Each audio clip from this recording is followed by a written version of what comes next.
Assalamu alaikum students and welcome to the free online classes of economics. Today we will clarify the concept of law of diminishing marginal utility जिसको कानून तकलील अफादा मुख्तदम कहा जाता है.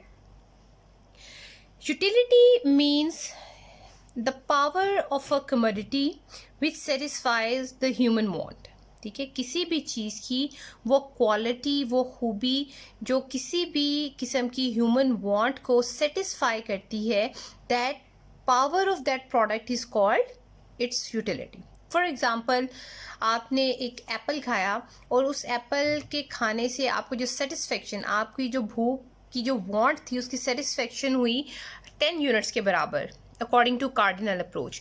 तो आप कहेंगे कि इस एप्पल की जो यूटिलिटी है, जो quality of satisfying human want है, that is equal to 10 units. ठीक है, यूटिलिटी को एक्सप्रेस करने की दो थीरीज हैं. One is cardinal and the other one is ordinal. ठीक है, अकॉर्डिंग टू कार्डिनल थीरी जो कि क्लासिकल्स ने, क्लासिकल इकोनॉमिस्ट प्रोफेसर मार्शल जो है उन्होंने प्रेजेंट की.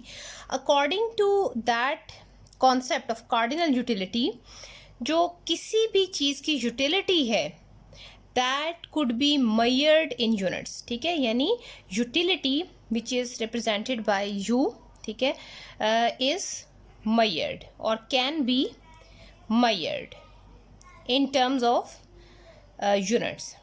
ठीक है, यूनिट्स में उसको मेजर किया जा सकता है. ठीक है, उसका टोटल एवरेज, जब आप उसको अदद में जाहिर कर सकते हैं तो इट मीन्स आप एवरेज भी कैलकुलेट कर सकते हैं, आप ओवरऑल समेशन भी कैलकुलेट कर सकते हैं and so on. But later on जो कार्डिनल कॉन्सेप्ट था उसके ऊपर क्रिटिसाइज किया गया और एक new concept that is indifference curve concept present किया गया. प्रोफेसर हिग्स और आर.जी.डी. एलन ने इसको प्रेजेंट किया कि जो यूटिलिटी है दैट कुडंट बी मेजर्ड, उसको मेजर नहीं किया जा सकता. यूटिलिटी जो है ये मुख्तलिफ लोगों के लिए, एक चीज़ की यूटिलिटी मुख्तलिफ लोगों के लिए मुख्तलिफ हो सकती है. ठीक है, so on the basis of this concept उन्होंने IC यानी इंडिफरेंस कर्व का कॉन्सेप्ट है प्रेजेंट किया. What is marginal utility? Utility तो हमें समझ आ गया. What is marginal utility? मुख्तदम अफादा क्या है? So marginal utility, the utility attached with the next unit consumed. किसी भी चीज़ की जब हम एक नेक्स्ट यूनिट कंज्यूम करते हैं, ठीक है, तो वो जो नेक्स्ट यूनिट हमने कंज्यूम की है, that utility, the utility which is attached with that unit is called marginal utility.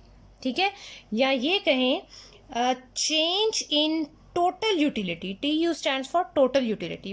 कुल अफादा में जो चेंज आता है by consuming an additional unit, that is called marginal utility. आप इसको इस तरह से भी लिख सकते हैं, change in marginal utility is equal to change in total utility by consuming an additional unit of product. ठीक है, ये D stands for change in or derivative. So marginal utility ऐसा अफादा जो हम अगली इकाई इस्तेमाल करते हैं उससे हमें हासिल होता है, that is called marginal utility. For example, आपने X1 कंज्यूम किया, ठीक है, जो यूटिलिटी आपको हासिल हुई that is equal to 10.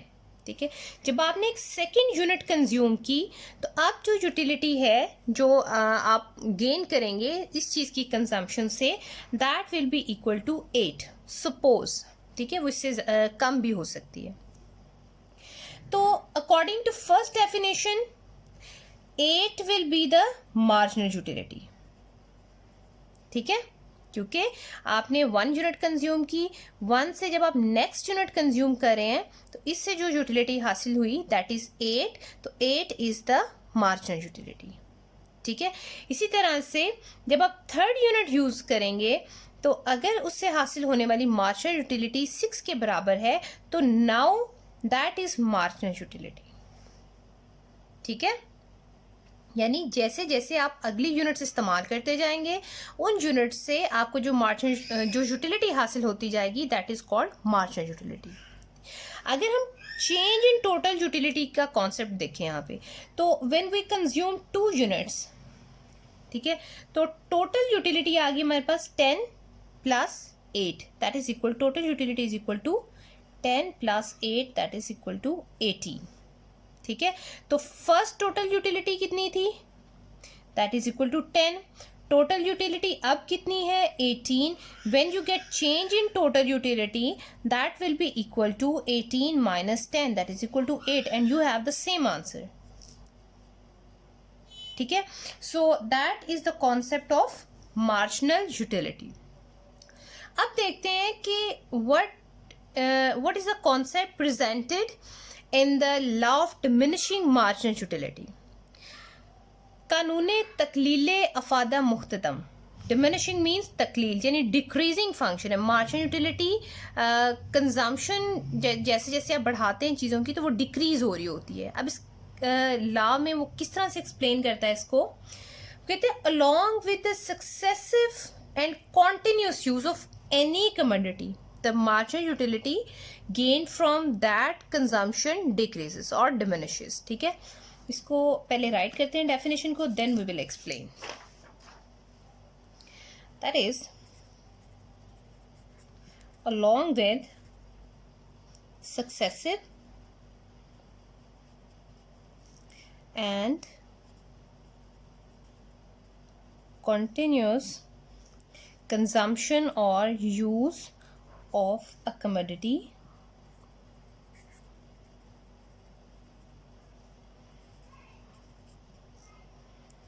the marginal utility derived from the units of the particular commodity, units of commodity, goes on to fall, goes on to fall।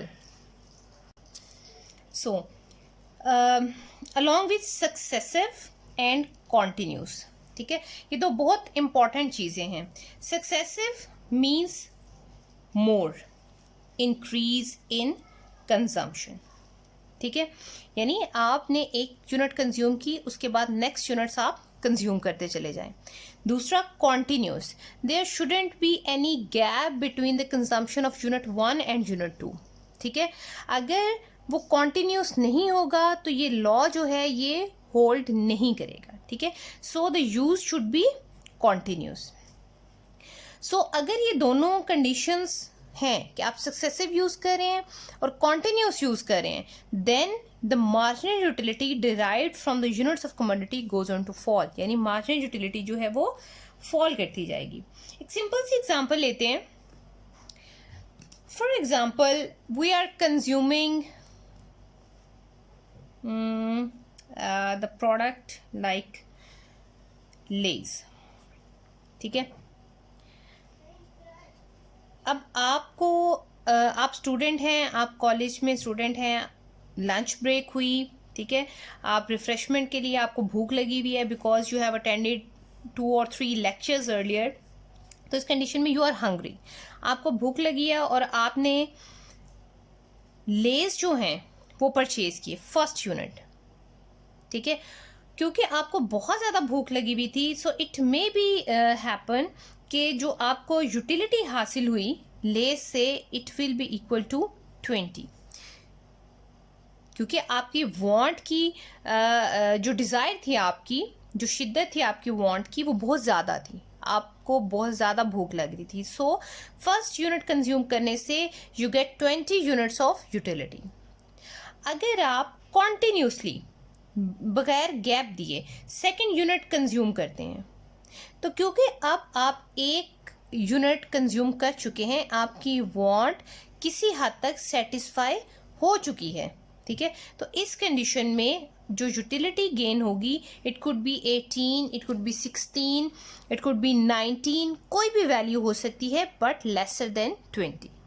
ठीक है, इसी तरह से अगर आप third unit of Lay's use करते हैं तो यूटिलिटी पहले से भी कम हो जाएगी, इट कुड बी 16। इसी तरह से if you start consuming the packets of Lay's, तो एक वक्त ऐसा आएगा जब आपकी भूख मुकम्मल तौर पर ख़त्म हो जाएगी। For example you have eaten the 6 units of Lay's, ठीक है, तो यहाँ पर आपकी भूख बिल्कुल ख़त्म होगी। तो अब आपको मज़ीद लेज़ खाने की ज़रूरत नहीं है, मज़ीद लेज़ में अब आपके लिए कोई अट्रैक्शन मौजूद नहीं है। सो 6th पैकेट पे आपको जो यूटिलिटी हासिल हुई दैट इज़ इक्वल टू 0, यानी कोई फ़ायदा नहीं हुआ आपको खाने से। लेकिन अगर आप इस पॉइंट के बाद भी लेज़ खाते हैं, मजबूरन खाते हैं, तो इस कंडीशन में सिवाय वॉमिट करने के आपके पास कोई ऑप्शन नहीं होगा, ठीक है। सो utility becomes negative, it could be -4 और कोई भी आप वैल्यू दे सकते हैं, ठीक है। तो देखें यहाँ पर हमने देखा कि if we consume successive units of a commodity and continuous use of commodity, तो आपकी यूटिलिटी फॉल कर रही है। अगर आपने फॉर एग्जांपल जो फर्स्ट यूनिट कंज्यूम की लेज़ की, वो आपने कंज्यूम की एट 11:30, ठीक है। जो सेकंड यूनिट आपने कंज्यूम की वो आपने 1 घंटे के बाद कंज्यूम की, तो क्या अब यूटिलिटी फॉल करेगी? नॉट एट ऑल, क्योंकि अब आपने अपनी भूख को थोड़ा सा सेटिस्फाई किया और उसके बाद फर्दर आपने दोबारा से गैप दिया, और ऐसा हो सकता है कि इस घंटे में आपने कोई ऐसी एक्टिविटी की हो जिससे जो यूटिलिटी है, जो आपकी भूख है खाने की, वो पहले से बहुत ज़्यादा होगी हो, ठीक है। तो इस कंडीशन में हो सकता है कि सेकंड यूनिट कंज्यूम करने से जो यूटिलिटी है इट गोज़ टू 25, वो पहले से भी ज़्यादा होगी। तो इस कंडीशन में मार्जिनल यूटिलिटी फॉल नहीं की, बल्कि मार्जिनल यूटिलिटी पहले से ज़्यादा हो गई है, ठीक है। सो लॉ को ट्रू होल्ड करने के लिए कॉन्टिन्यूस यूज ऑफ कमोडिटी से होनी चाहिए। दूसरी बात कि आपने फर्स्ट यूनिट तो लेस की कंज्यूम कर ली, ठीक है। सेकंड यूनिट आपने कोल्ड ड्रिंक की कंज्यूम कर ली, या आपने कोई फ्रूट सैलड ले लिया, या कोई और डिफरेंट चीज़, बिस्किट ले लिए, इस तरह की कोई चीज़ ले ली, तो ऐसा हो सकता है कि वो आपको लेस की कंजम्पशन से ज़्यादा सेटिस्फेक्शन दे, ठीक है। तो उस कंडीशन में भी लॉ जो है वो होल्ड नहीं करता, ठीक है। So it all this means कि law of diminishing marginal utility भी सर्टेन अजम्पशंस में होल्ड करता है कि there should be the continuous use, successive and continuous use, and the product should be homogeneous, ठीक है, यानी सेम प्रोडक्ट होनी चाहिए, प्रोडक्ट कमोडिटी जो है वो चेंज नहीं होनी चाहिए। ओके अच्छा, ये हमने डेफिनेशन चेक की, हमने एक एग्जांपल ली, एग्जांपल से हम एक और चीज़ यहाँ से देख सकते हैं कि फर्स्ट यूनिट के साथ जो यूटिलिटी अटैच्ड है दैट इज़ मैक्सिमम, यानी फर्स्ट यूनिट पर हमारी जो यूटिलिटी है, marginal utility, that is maximum, ठीक है। इसी तरह से जैसे जैसे हम फर्दर यूज़ कर रहे हैं, मार्जिनल यूटिलिटी क्या कर रही है? फॉल कर रही है, मार्जिनल यूटिलिटी फॉल। फिर एक पॉइंट आता है जहां पर marginal utility becomes 0, and after that point marginal utility will be negative. So the conclusion is there कि मार्जिनल यूटिलिटी पॉजिटिव भी हो सकती है, मार्जिनल यूटिलिटी 0 भी हो सकती है, और मार्जिनल यूटिलिटी की वैल्यू नेगेटिव भी हो सकती है, ठीक है। उसके बाद how we can get the total utility, आप हर यूनिट के साथ कॉरेस्पॉन्डिंगली टोटल यूटिलिटी कैलकुलेट कर सकते हैं। जैसे फर्स्ट टोटल यूटिलिटी, अगर हम यहाँ पे कॉलम बना लें टोटल यूटिलिटी का, first is 20, second utility is 38 कैसे आएगा? 20 + 18, ठीक है। Third utility 38 + 16 and so on. और जब हम आगे एक टेबल का स्केड्यूल बनाएंगे, वहाँ पे आप देखेंगे कि जब मार्जिनल यूटिलिटी 0 हो जाएगी, वहाँ पर टोटल यूटिलिटी जो है वो मैक्सिमाइज हो जाएगी, और इसके बाद मार्जिनल यूटिलिटी के नेगेटिव होने से टोटल यूटिलिटी फॉल करना शुरू कर देती है। This is the law of diminishing marginal utility कि जब आप किसी चीज़ की सक्सेसिव यूनिट कंज्यूम करते हैं और कॉन्टीन्यूसली कंज्यूम करते हैं तो टोटल यूटिलिटी तो इंक्रीज करती है, लेकिन मार्जिनल यूटिलिटी जो है वो डिक्रीज करती है। अगर मार्जिनल यूटिलिटी डिक्रीज कर रही है तो इसका मतलब क्या है कि टोटल यूटिलिटी में जो इजाफा हो रहा है that increases eight decreasing rate. ठीक है, क्योंकि हम मार्जिनल यूटिलिटी को ऐड कर रहे हैं ना, तो डिक्रीजिंग रेट के साथ टोटल यूटिलिटी में इजाफा होगा। अब इन सारी चीज़ों को हम एक स्केड्यूल कंस्ट्रक्ट करेंगे, डायग्राम कंस्ट्रक्ट करेंगे और वहाँ पर प्रूव करेंगे। So this is the schedule. ठीक है, ये यूनिट्स हैं। ठीक है, Q for units, TU total utility और MU मीन्स मार्जिनल यूटिलिटी।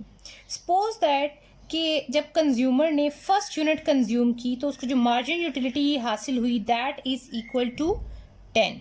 ठीक है, जब उसने सेकंड यूनिट कंज्यूम की तो उससे हासिल होने वाली यूटिलिटी 8। ठीक है, देन थर्ड जब उसने यूनिट कंज्यूम की तो मार्जिनल यूटिलिटी फर्दर फॉल करेगी, then 6, then 4, then 2 and then 0, then -2। ठीक है, जैसे जैसे वो सक्सेसिव एंड कॉन्टिन्यूस यूज कर रहा है सिमिलर प्रोडक्ट का तो मार्जिनल यूटिलिटी जो है वो फॉल कर रही है। अब यहाँ से हम टोटल यूटिलिटी कैलकुलेट करेंगे। फर्स्ट टोटल यूटिलिटी जो है that will be equal to marginal utility and that is equal to 10। पहली यूनिट की जो टोटल यूटिलिटी है वो 10 आ गई। ठीक है, नेक्स्ट आप 10 में नेक्स्ट वाले जो टोटल मार्जिनल यूटिलिटी है उसको ऐड कर देंगे, that will be equal to 10 plus 8 that is 18। ठीक है, then 18 plus 6 it will be equal to 24, then 4 add करें 28, देन 30, देन 30। अब देखिए यहाँ पर मार्जिनल यूटिलिटी 0 है, इसलिए टोटल यूटिलिटी की ये मैक्सिमम वैल्यू है 30।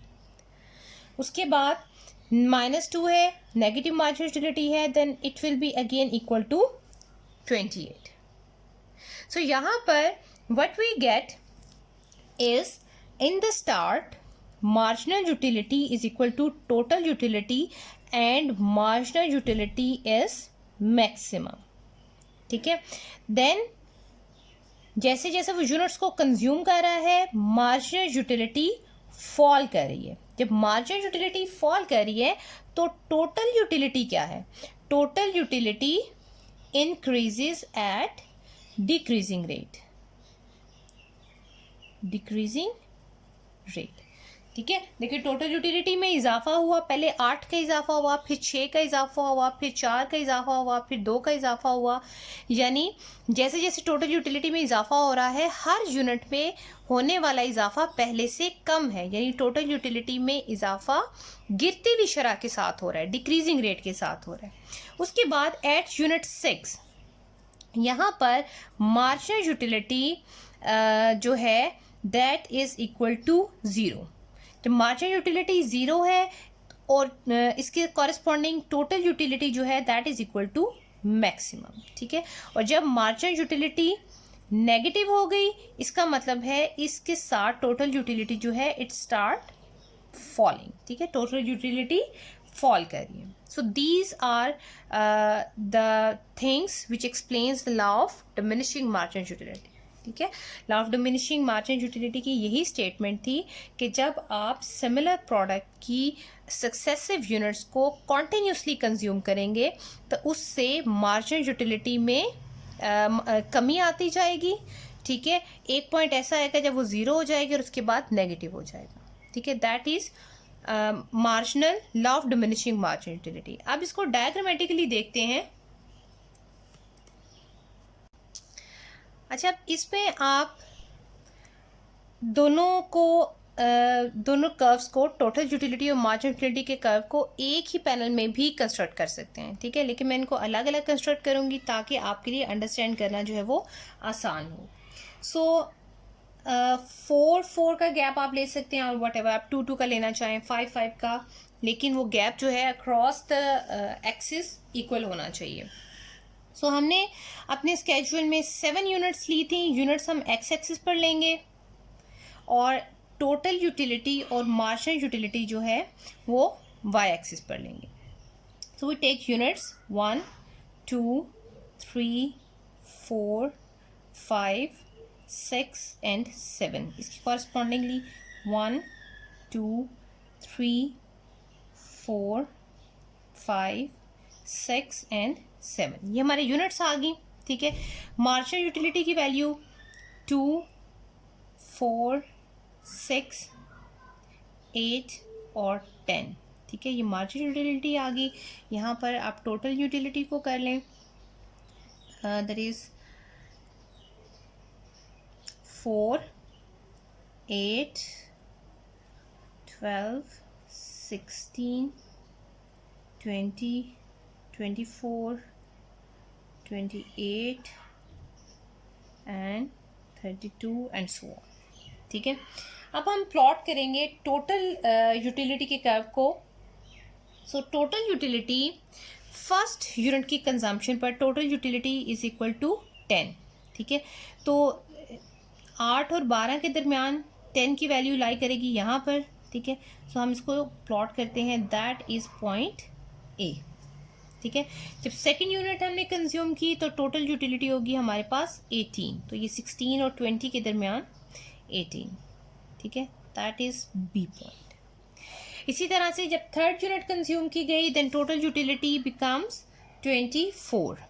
ठीक है, ये हम वही टेबल प्लॉट करें, स्केड्यूल प्लॉट करें जो अभी हमने प्रीवियस बनाया है। ठीक है, फोर्थ यूनिट जब कंज्यूम की गई तो यूटिलिटी में जो इजाफा हुआ दैट इक्वल्स 28।